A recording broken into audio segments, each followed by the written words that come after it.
Mga bus terminal sa Baguio City at Dagupan City dinagsa ng mga pasahero sa huling araw ng long weekend. Narito ang report ni Sandy Salvacio.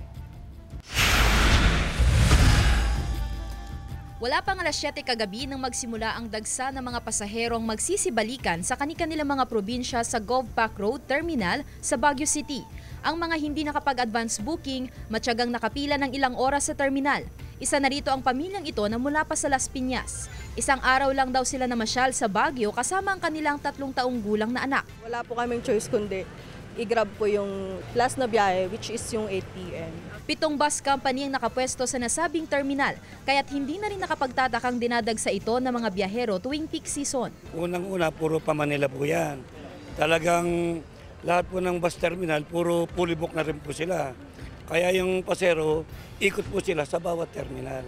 Nakaranas naman ng light to moderate traffic ang ilan sa mga kalsadang dinadaanan ng mga provincial bus.